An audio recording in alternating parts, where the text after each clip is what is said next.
Okay, so today is April 26th. I am here with Rod Westmus, co-founder of Guyana SPEAKS, and also, of course, Auntie Faye Gomes, who is the owner of the original Kaieteur Kitchen.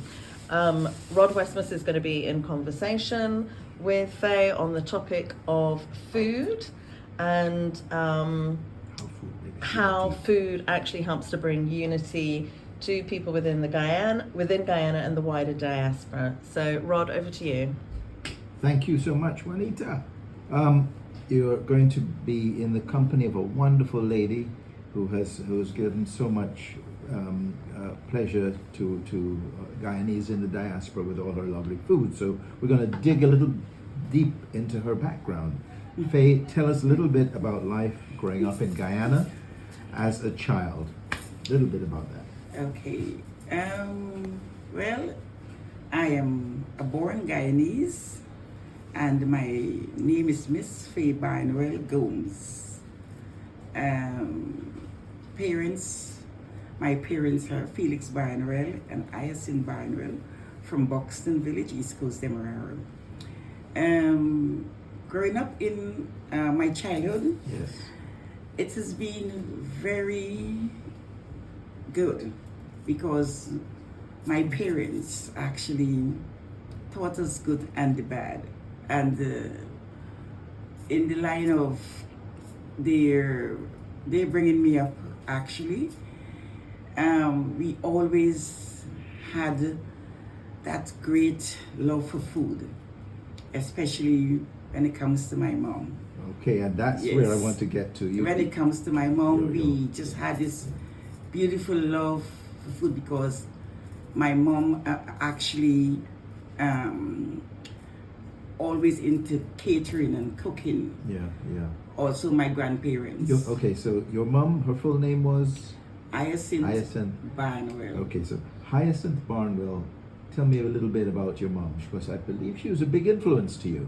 Yes, because I actually grew up knowing her cooking and baking for different organizations in Buxton, in Georgetown. Actually, she supplies a few shops in Buxton and in Georgetown, selling things like black pudding and sauce, plantain chips and mithai, pastries, black cake and crisp. And this was prepared in your house? In our house.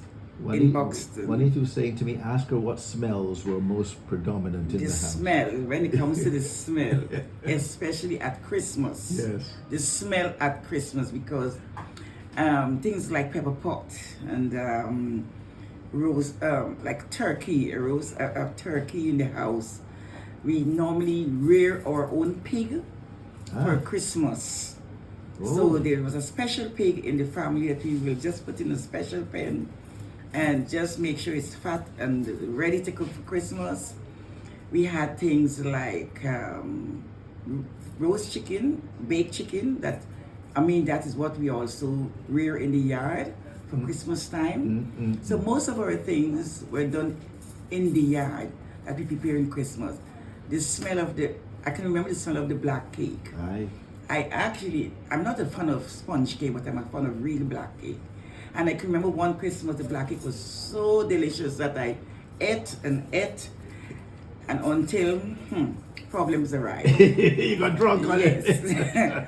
And my mom would ask, who is cutting the black cake? And everybody would say, no, not me, not me.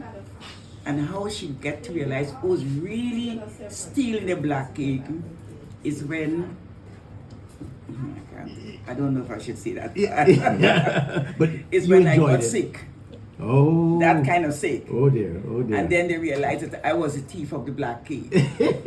However, that is the beauty of my mom cake. So your mom prepared all sorts of other delicacies as well. You said the mithais and the pine tarts and pine so on. tarts, yes. And she's well, okay. You want more? No, I just wanted to hear more about Christmas, because before we move on to the pine tarts and all of that, what I was curious about was, what were the typical things that you ate at Christmas? That's what I'm saying, the pepper pot, homemade bread. We had things like the black cake, and we had sponge cake. Our Christmas dinner would be things like fried rice. My mom would prepare beautiful fried rice and chow mein. We had things like roast turkey, duck curry. So did the whole family, I mean external family, Yes, everybody came together? And friends. Friends, my friends, my brother's friend, my sister's friend. I mean, they have their own dinner at Christmas time, but they make sure they come to our house during that Christmas period. Someday on Christmas Day, just to taste my mom's food. Wow. Because, I mean, that's how we does it around in the village in Buxton. I will go to someone's house, and somebody will come to our house with all this Christmas Day, and we almost cook the same thing. But we just want to find out whose food is the best. You know, whose mom cooked the best. So we used to have like a fun tasting each other's food. Even visiting each other's house to see who mom's house is nicer, who mom's house is, you know, decorated beautifully. So that was some of the things that my mom would prepare on Christmas Day. But the most outstanding thing was the pepper pot and the homemade bread and the black cake. Those were the two outstanding things in our house for Christmas. So what I thought was noticeable about the different dishes that you prepared Yes. is that they're all influenced by the different ethnic groups that live in Guyana. Yes. So obviously the pepper pot is Amerindian, Amerindian, yes. We garlic have fried pork, rice. Chow mein and fried rice is Chinese. Chinese, Yes. and then what else The did chicken you have? curry. The chicken curry is Indian. Yeah. Cook-up rice is Garlic pork was Portuguese, Garlic yeah? pork is Portuguese, yes. Yeah. Yes. So did that mean that were any of your neighbors from any of all those different ethnic backgrounds? Did it bring you together? Sorry. No, I was just wondering if your neighbors were also from different ethnic backgrounds. We had, no, not really. Not on that occasion. Because around where we were living is more like just The Afro-Guyanese? The Afro-Guyanese. Right. Right, that was what Yeah. our neighborhood. Yeah. But when I got married, and I moved to a place called Bladenhall in Guyana, that is where I met the Indians, a bit of Chinese, a bit of Portuguese, that area in Bladenhall. Because it's a multilateral school. So there were teachers from all over who had lived on the compound of Bladenhall Multilateral School. So I met different, so Christmas time, it was just different at that time because each neighbor would share with each other around that area. So that is where you would taste all the different food from everybody's home. So, but in where I was brought up, it was just one type of people. So you will all get the same food all that during that time of Christmas season. I'm intrigued with all this food you're preparing. Did you have a big kitchen? No. Describe your kitchen. No. Describe the kitchen. No, our kitchen was pretty small. Uh-huh. But the beauty of it, we used to enjoy cooking downstairs in the yard, Oh. where we had a coal pot. And we had a downstairs oven that we would bake downstairs. So the bread was baked downstairs. Downstairs in a downstairs oven in the yard. So those are things that is the beauty of living in the country area in Guyana, especially in Buxton. So describe that a bit more for a lot of people living, the younger generation coming up today. They wouldn't even know what a coal pot was. I think some of them still knew, but it's different from the one I know, because now they use things like car wheels. Yes, cook yes, on. yes. They use things like car, because when I visit Guyana, they had this car wheel that they cook on, which is different from the real traditional coal pot. And that was so, because it's like it can either be cooked with coals or charcoal, or it can cook with wood. So that was what the coal pot is all about. Yeah. Do you find that different the Taste. ways? Yes, I was going to ask about the taste. The taste is much different. You would know the difference, huh? I will know the difference of cooking on a coal pot than cooking on a gas cooker or a kerosene stove. Even the kerosene stove food is different, because you would sometimes even smell like the kerosene is in the food. But with the coal pot, you get all that flavor of charcoal and all these things into the food, that even makes it nicer, really different than a gas cooker or things like that. Yes. Let's move on to back to your mom a little bit. She worked in the border market, you tell me. Yes, she had a stall. She had a stall in border market. She started with fruits. She was selling fruits and all the fruits you can find in Buxton. Things we would go to people's yard, different yard, and buy things like they call a golden apple, guava, mango. We would soursop, sapodilla.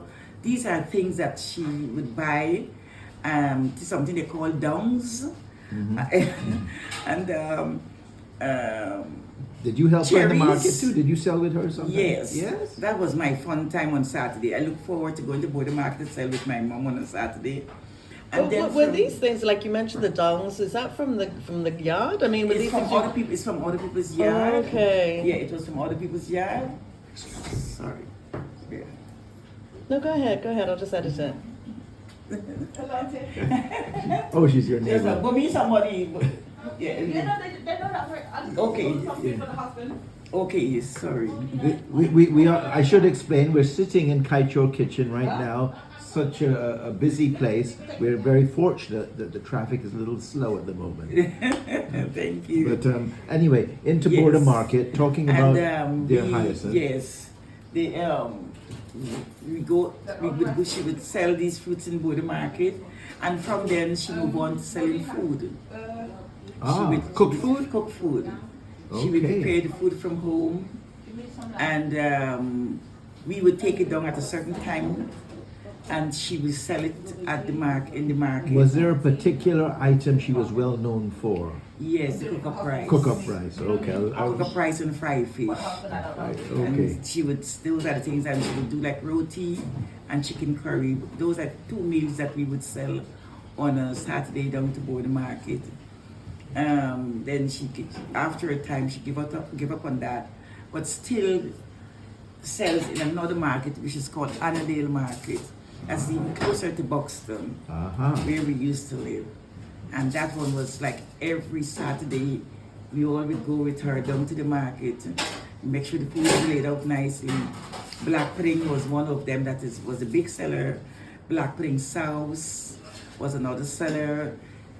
She will do things like flurry, dal and rice. These are the things that... Are there recipes from Mom that you carried over and you're using today?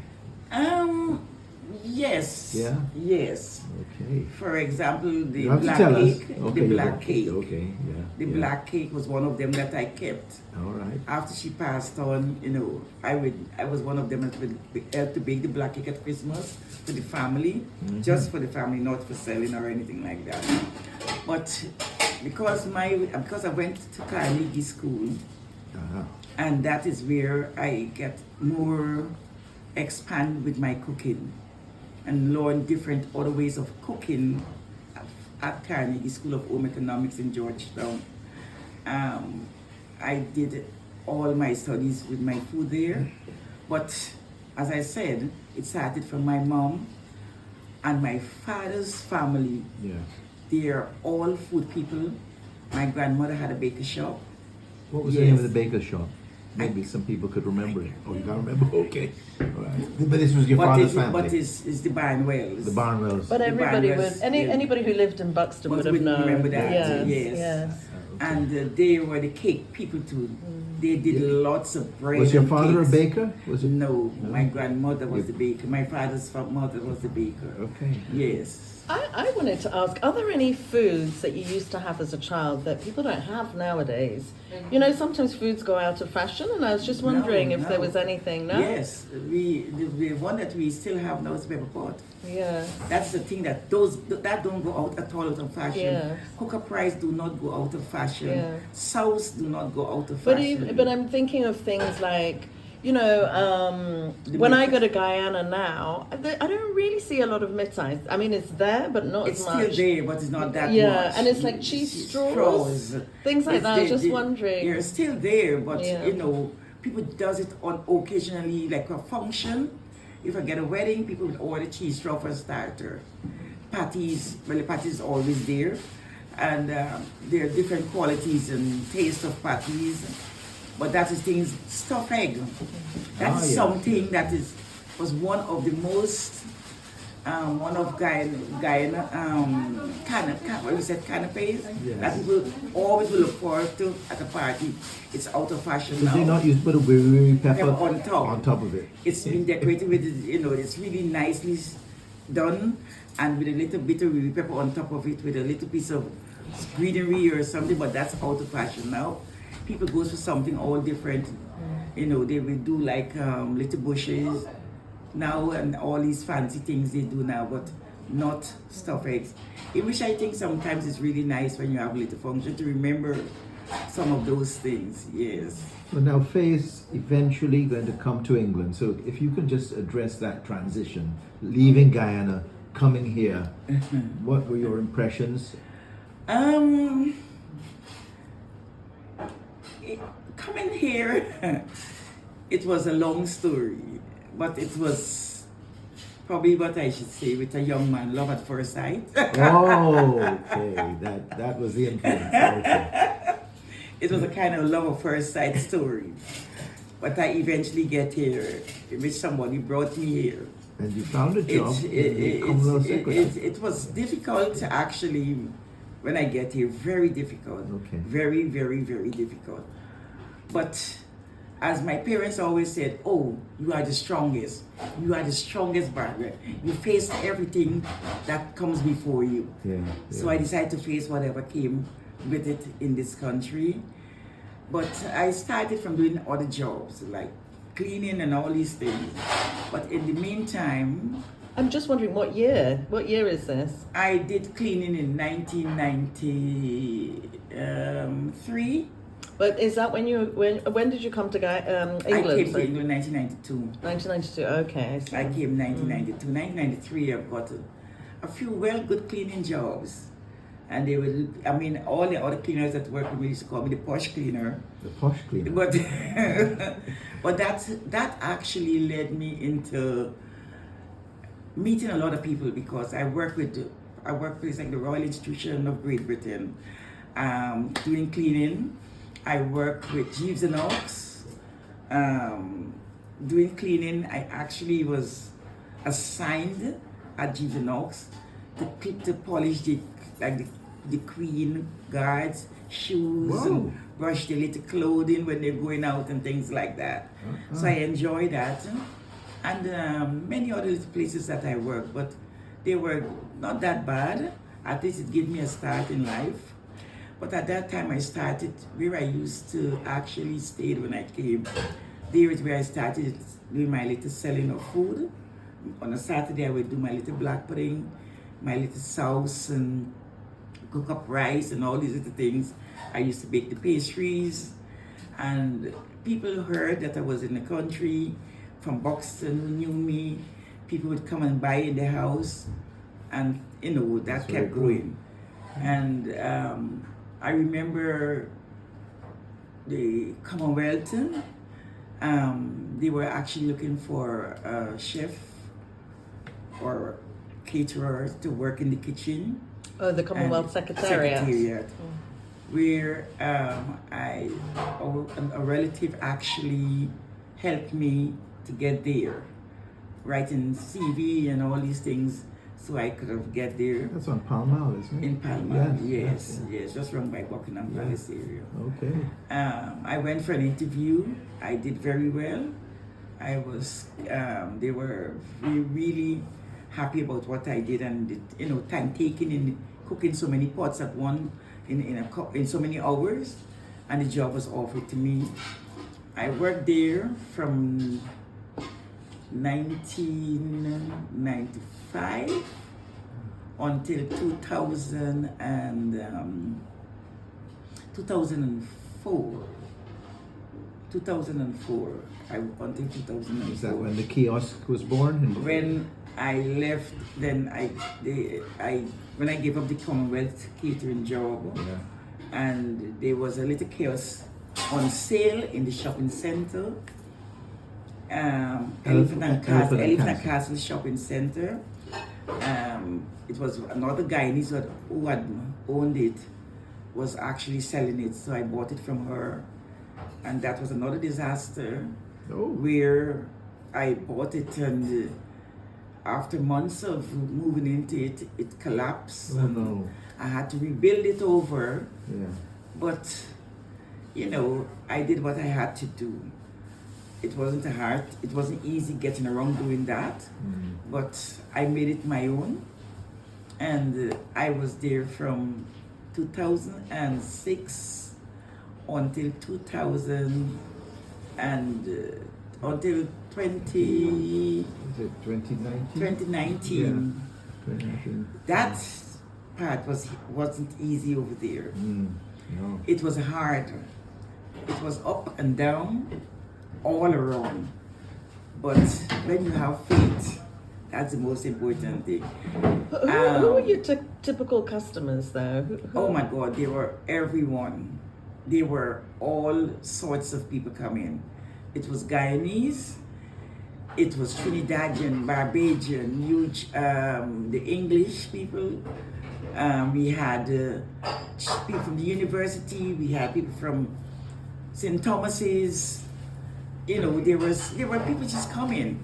I noticed a lot of African people like your food as well. That was just about the to West say, African yes, community. The West African community loved the food because I used to get Ghanaian, Sierra Leone. Yeah. And the thing about it, because I had so many different people working with me, people would come and I would say to them, oh, I've got a Ghanaian chef here too. I've got a Nigerian chef here, or a Nigerian staff, actually, not chef staff. I've got a Sierra Leone staff. You know, so people feel happy. And then they would tell them, oh, just you can try this because it tastes like ours. You can try that. It's like the spinach rice. Yes, that's right. When I started cooking the spinach rice, the Sierra Leone thought they would call it Czech rice because it looks like that. When I do tomato rice, they would call it jollof rice. And then I was at that time I used to do like roast fish, and they were like that with the plantains and you know all these little things. And then my pepper sauce goes well with anything. And I noticed the last time I was in here, there was a Bayesian lady who'd come from the south. That she loves the south. The south, yes. Well, Yes. Okay, we got to wind down now. I wonder if they might want to say something about coming to this place now. So after we the shopping center, What? she's enjoying it. She's so enjoying it. Yes, we are. After the shopping center was demolished, in which I wanted to give up all hopes because I was, you know, Guyanese people, they have a sense of way of want to bring you down. They had a way like they want to make you feel small. Or they like sometimes they would insult you, telling you, oh, you've been over the shopping center for so long, you don't have a place, or a night at a restaurant for Guyanese to eat. But at that time, I didn't mind because I was doing the catering, and I had people in authority who I would cater for in their homes, on their boat rides. You know all about it. Yeah. On the boat rides, I had such people in high authorities who I will cook for and feel well satisfied. So after that, I was so blessed to get almost the most wonderful shop in Castle Square. Castle Square is a new Elephant and Castle shopping mall. It's nice actually because where you were sitting behind you is the article that appeared. I think it was in the Times. I'm trying to remember No, I now. think that was the Financial Times. It was the Financial This is the Times. Financial Times. Yeah. That is Virgin Atlantic. Yes. That one was on the magazine in Virgin, and that was the first issue of the Castle Square magazine. So you've actually had quite a lot of publicity and Yes. really positive Yes. publicity where people have, you know, everybody says Came how off much they love Came the off the food. flight. People came Yeah. off flights. Just seeing the article on the magazine on Virgin, customer came off and came straight to the shop to have a dinner. People just Google to find out the best place they can eat around Elephant and Castle. And I mean, they came in and they weren't disappointed. Some came and came back and back. I've got actors, I've got all sorts of politicians,